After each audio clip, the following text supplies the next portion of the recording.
What is going on, everyone? Welcome back to another episode of Battling with Bromley with me at Blaze FM.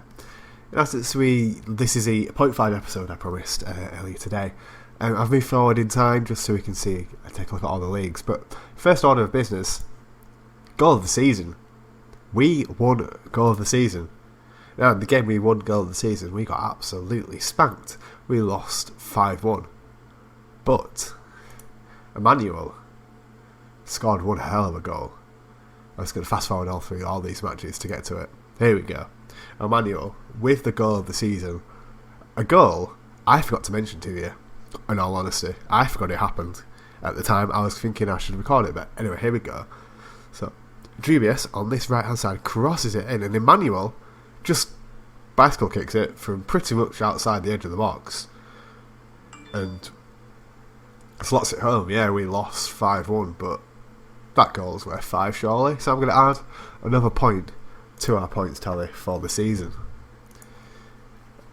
So we actually finished on 55 points if we include Emmanuel's goals.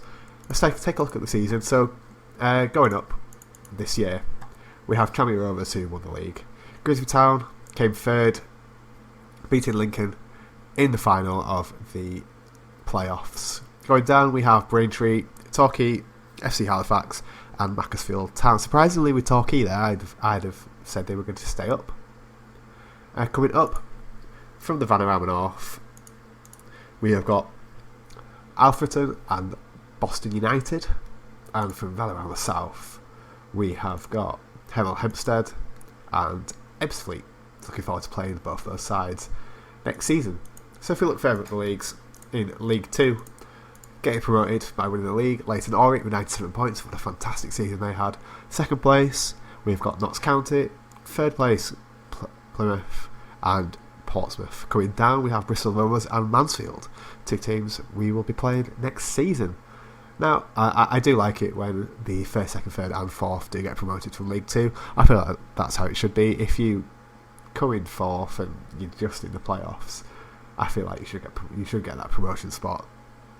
Because you've been, especially if you finished like a point ahead of the team in 5th, I feel like it's only fair, but that's just me. So coming up from League 1, we have Millwall, Bradford City and Wigan. Millwall absolutely storming the league there with 96 points, you would not expect that. So from the Championship, we have winners of Reading, surprisingly, Reading. Then we have Cardiff going up into the Premier League with Middlesbrough winning the playoffs. Coming down, we have Charlton, Preston and Sheffield Wednesday. Makes me happy to see that as a Leeds United fan. Leeds finishing 18th, probably where we're going to finish this season, probably where we're going to finish for the next few seasons because we're going nowhere. So the Premier Division, I've honestly not seen who won the Premier League yet. Quite looking forward to seeing it. I'd imagine Manchester United, they normally do well in Football Manager, don't they? Let's have a look. Wow, Liverpool. Did not expect that. Liverpool won the league. Wow. How did they manage to win the league? Well, Jurgen Klopp's done an absolute number on them there. Well done, Jurgen Klopp. So finishing off the Champions League places, we have got Manchester City, Arsenal and Manchester United. Chelsea finishing 5th, having a much better season than they did in real life. Same with Newcastle. Newcastle finishing 7th. To be honest, it's where Newcastle should be finishing with the team they have. They just can't put it together at the moment. With the relegations there, we have Stoke City, West Brom and Crystal Palace. Has Alan Pardew been sacked? Yes, of course he has. Okay, let's analyse the form tables. Sorry, I've got a bit of a cold at the moment. I do apologise if you hear anything, any funny noises or anything. So if we look at our form at home, it's been interesting to say the least. We started off very well. We just had a patch where we were just here. We just had a patch. We were just rubbish. We just couldn't buy a win at all. If we have a look at our away form for the start of the year, it doesn't make a good reading. We didn't win away from home. Let me just auto-size this. We didn't win away from home until that Macclesfield game in November. We were on a losing streak of 8 games. It's just terrible. But then towards the end of the season, we flipped it on its head. We were a very, very, very hard team to beat on the road, which is very, very nice to see. So if we take a look at the player stats, let's first start out with the keeper. I'll talk you through my plans for the transfer window. Now, leaving this season, Julian is going to be moving on. Because we brought in Grant Smith, he wasn't playing. He's requested to be transfer listed. He wants to leave, and he will be leaving in this season. So therefore, we're going to have to bring in a backup, or potentially number one for Grant Smith, who will definitely be staying with us. Very, very impressed with this guy. He's not really proved over the course of the season, but he's just a solid goalkeeper for this level. He really is. If you're doing a lower league save, I'd thoroughly recommend him. He's made some fantastic saves this season. When we've been rubbish, he's put in a good performance for us and kept us in this league, really. Let's move on to looking at the fullbacks. Let's just look at the fullbacks first. What's going on here? Senior squad. That's what we want there. So Lewis Ramsey, a player I am certainly going to look into getting on loan. I did say he was going to have a good time to the season. That's exactly what he's done. A 6.89 rating over 15 games. He's pretty good in that fullback position. I think there's a lot more to come from him, so I'm certainly going to look to get him back. We're going to look over Obsteller because he didn't really play left back. I'm going to look at him when we play left mid. Actually, I'm looking at the wrong thing here. So let's look at that. Paul Rogers, he's a player that's going to be moving on. He's just been very poor. Look at that, a 6.63 rating. Sorry, 6.68 rating in the games that he's played. He'll be leaving. Not been impressed with him at all. Akito, a player that's definitely going to be staying. Been very, very impressed with him. He's 19. He's only going to improve. One of my better transfers I've made this season. He'll be staying. He'll be filling in that number one. He'll be probably my first choice at left back when he is available. Adoji, he only made 4 appearances for us. I think he's a good squad player, but he's probably he's unhappy. So he's probably going to have to move on. Unfortunately, the 27-year-old. Something we will have to look at. We definitely have to bring in another right back and another person who can play centre back as cover. Let's take a look at the central midfielders. The centre backs. So top of the appearance charts, we have Ben Corley. He made 578 interceptions over the course of 42 games, which is fantastic. Tackle ratio of 86%. I'd like to see that move more towards a 90, but 86% again is fantastic. He made 105 key headers, winning lots of balls in the air, and had a decent average rating. The only thing he needs to cut out is these yellow cards. He picked up 9 yellow cards over the course of the season and 2 reds. Cost us big in 2 games, but he's definitely a player I'm going to keep around. Although he's 33, he's got that bit of experience. He's technically fantastic for this division, so he'll definitely stay with us next season. Same with Rob Swain. He's been very, very good. He made 36 appearances, a tackle percentage of 85%, 111 key headers, 485 interceptions. Very, very good for my centre back. Possibly my centre back pairing next season again, if we can keep him. I'm going to look to bring in a backup because while Parmenter's good, he's probably not good enough. He's good enough for a backup. I might look to sign another centre back because we have leaked lots of goals this season. Let's just have a look how many we actually leaked. When we're looking at stages, there we go.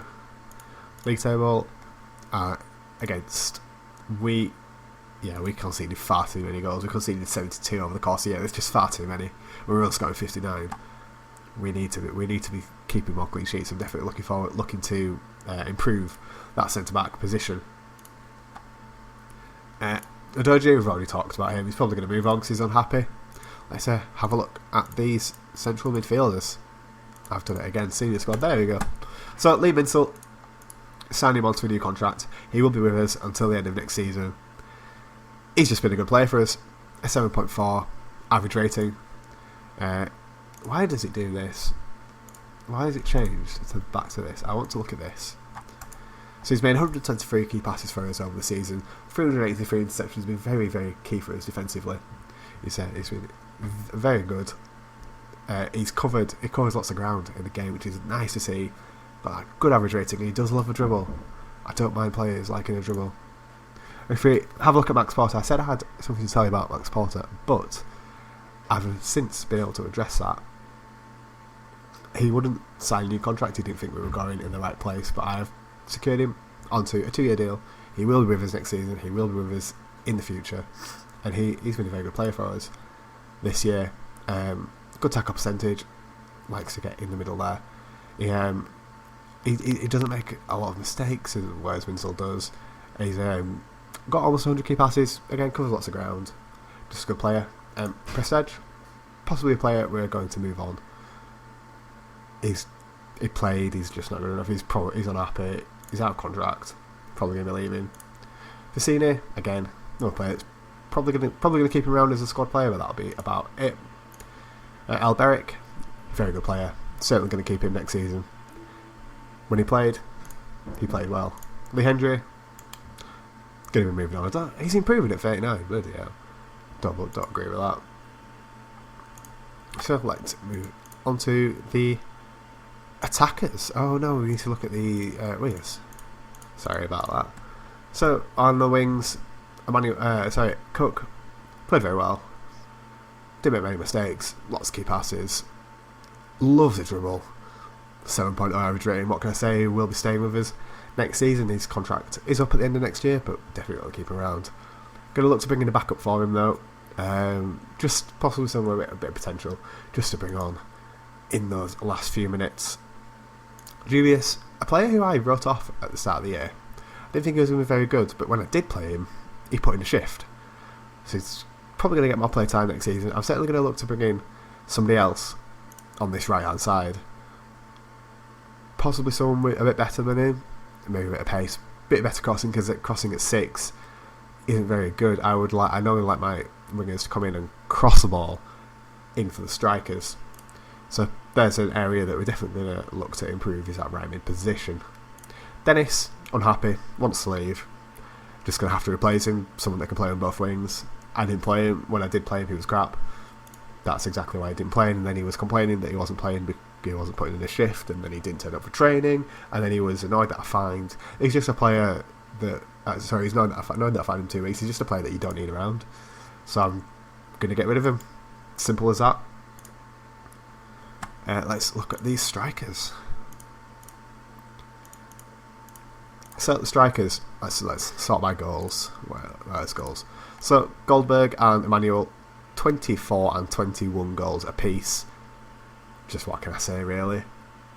Fantastic. Absolutely fantastic. Emmanuel, I've kept him on. He is staying for another season. Look at that, 13 finishing. What can you... 13 finishing in this division. It's just fantastic. He gets himself into the right positions, and you saw that overhead kick, goal of the season, without a shadow of a doubt. Excellent finish. Well done to the lad. Goldberg, player that I brought in myself. Very pleased with this signing. Probably signing of the year for me. He's a good player. 10 finishing. Good pace, good acceleration. He makes lots of assists. He's got 8 assists, which is... fantastic for a player in his position.